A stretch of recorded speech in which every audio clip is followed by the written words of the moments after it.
Hi, Dr. Gans again, and welcome to part 4 of our series, The 5 Steps in Selecting a Cosmetic Dentist.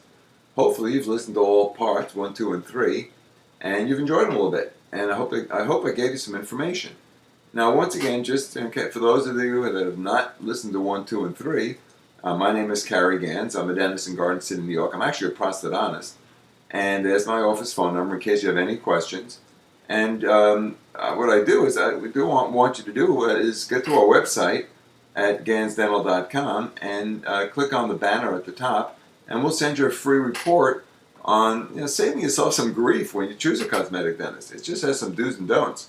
Now, there's no commitment at all. Just give us your email and your name and email address, and we'll send it off to you. You can always opt out, and there's no big deal, but you certainly will get some valuable information. Now, in the past video, I did mention the fact that those of you that may live in a remote area that may want to actually come to Garden City, New York. It's a great place to come to. We're out just about a half hour outside of Manhattan, and we'll treat you like royalty. You fly in, we'll pick you up at the airport, we'll get you a hotel room right near the office, we'll take you in, get your dentist done as quickly as we can, as few visits as possible, and get your dental care treated. That's all possible. And this day and age, it reminds me of some of the flights I've taken. You pick up the airline magazines, and there's dentists advertising in the airline magazines. I've never done that, but I guess people will fly, and we've had patients fly to us from California and Florida and all points north and south, and even from Europe, even from England. So I would suggest to you that if that's something you want to try, we're more than happy to help you, and you can certainly get some more information at our Gans Dental website. Now, the purpose of today is not so much to promote me, but to give you the next step, the 4th step in evaluating a dentist, whether or not that dentist should be your cosmetic dentist. And in this section, we're going to talk about how were you referred. Now, that's kind of important because in this day and age of advertising, there's numerous ways that people get to a dental professional or a physician, attorney, accountant, whatever. And it's kind of important how you got there. Let's talk about some of the ways that you may have gotten to the dentist. Now, what was your referral source? Well, it may have been advertising. And today, there's all kinds of ads being placed and all kinds of things being said. And you have to be a little bit of a detective to sift through a lot of the jargon and get down to the meat and potatoes. But I would just suggest to you that don't believe everything you read, because that's why it's called advertising. Now, I'm of the age that I was around in dentistry when there was no advertising, and if you advertise, you were looked upon as some kind of evil being. Well, that's not the case anymore. And today, everybody advertises in one way or another, and I don't know that it's bad or good, but I think, the old expression, caveat emptor, let the buyer beware. You've got to look at advertising and think about it a little bit and understand that it's being written by some copywriter, and be a little careful. You can't believe everything you read, once again. Now, you may have gotten through the internet, but really the same thing applies there too, because, just because it's on the internet doesn't mean it's true. Now, you can look at my website as an example, and I have hundreds of pages on there. I've been doing that myself, and I do that website myself. I've been doing it since probably 2000 or 2001. It was really more on a bet that I couldn't get it done that I started, but I have all kinds of information on there. You have to trust the fact that I know what I'm talking about. And how do you know that? You really don't. I mean, it gives you maybe it gives you a little bird's eye view of what I am or what the website owner is. But you got to be careful there too, because not everything on the web is true either. Now, you can be referred by a friend, relative, a business associate. Well, there too, that's a little stronger referral. At least they've met the practitioner, they've been in the office, etc. They may know of that practitioner, but their circumstance may be different than yours. And if you look back at one of our other videos, you'll find that it also depends on what your needs and wants are. Are they the same as your friend, relative, or business associate? Are you the same type of patient they are? Now, they may be a very anxious patient. You may be devil-may-care, or vice versa. So you've got to be sure that when you look at a friend or relative or business associate's referral, now don't get me wrong, those are very valuable referrals. And I'll tell you that there's nothing better in my profession, in dentistry, to get a referral from a patient who sends their friend or a relative or a business associate. We take that very seriously. For that person to take the responsibility of referring their friend, relative, or business associate to us is a very serious obligation, and we do understand that. But once again, you have to understand what it's all about. Now, you also could be referred by a medical professional, by a physician. Well, once again, that's pretty strong. That's a pretty good referral. So I'd say it's equivalent to a friend, a relative, a business associate. That medical professional may know the dentist per se.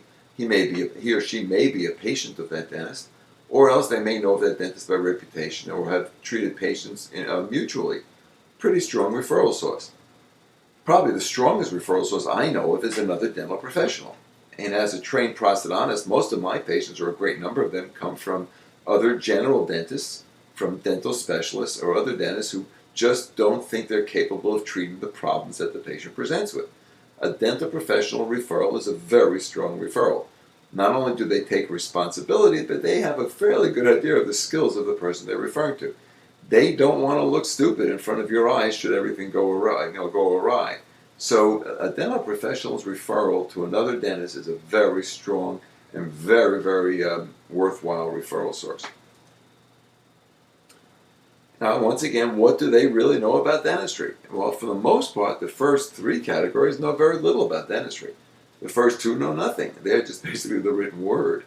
The friend or the existing patient at least has some idea of what the office is like, what the dentist is like, what the staff is like.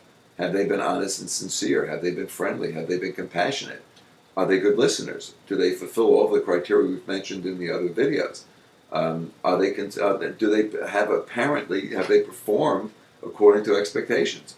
Now, once again, the dentistry that your friend or relative, etc., may need may be different than yours, but did the dental office at least fulfill those expectations? Was it worth the time and money? That's a great question. And would you do it over again? I mean, we ask that all the time. We have videos on our website where we ask that question all the time. If you had to do this again, would you do it with us? And yeah, of course, we're not asking people who don't like us, but even so, you can tell by the sincerity in the patient's voice that they really would. Because some of the stuff is really complicated. And you're going to be around that office for months, if not years. And if that's the case, you want to make sure that that person has fulfilled the expectations and the obligations to others. So, you have to find out what the referral source really knows about dentistry.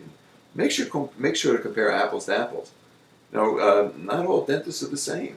And not all chiropractors or physicians or used car salesmen or deli owners are the same. No, we're not identical. And you've got to be sure that the dentist you're going to, it will fulfill your needs. Just because it fulfills somebody else's doesn't mean it's going to work for you. And once again, your needs are not the same as the others. So be careful. And not all the offices are the same. And are your wants and needs the same as the ones that refer to you? We've said that before. Now there's a picture of our reception room. It's a little blurry, I don't know why, but that's our reception room. You'll notice there's only 4 seats in it. You can't see the 2 off to the left. Because we treat very few people. We utilize long appointments, and we spend a lot of time with people, and therefore we don't need a lot of chairs in our reception room. For the most part, the chairs are for those people taking people to our office. A mother who needs a daughter to take, or a child needing a parent, or a husband taking a wife, etc., etc. That's where our reception room is utilized. We typically don't use it for the patients per se, because we take them on time. So you've got to make sure, is that the kind of office you want? And truthfully, there are offices in this country whose basic principle is to cater to their patients. The customer is king, as I've said in the past. And then there are offices that just are more high volume, in and out, and maybe their fees will be less. So you've got to make sure that how you refer to that practice, that the person referring understands the practice and understands what it's all about. Because it may or may not suit your needs. It may have suited theirs, but it may not suit yours. Spend some time. Take a tour of the office. Meet the dentist. Meet the staff. Take the time. It's a major investment in time and money. Some of it's reversible. A lot of the dentistry done cosmetically is not reversible. So don't make the mistake. Take your time. Now, that's really the end of part 4. Now, hopefully, between part 1, 2, 3, and 4, we've given you a whole bunch of information. In part 5, we're going to talk about fees, because that's a major part of this process. Not everybody can afford everything in life, and we've got to give you some idea how you evaluate that. So stay tuned for part 5. In the meantime, you have any questions, or you want to give us a buzz at our office, there's our phone number. And if you need more information, or you want to download that free report, once again, there's our website. Please take the time to do it, and we look forward to seeing you at part 5.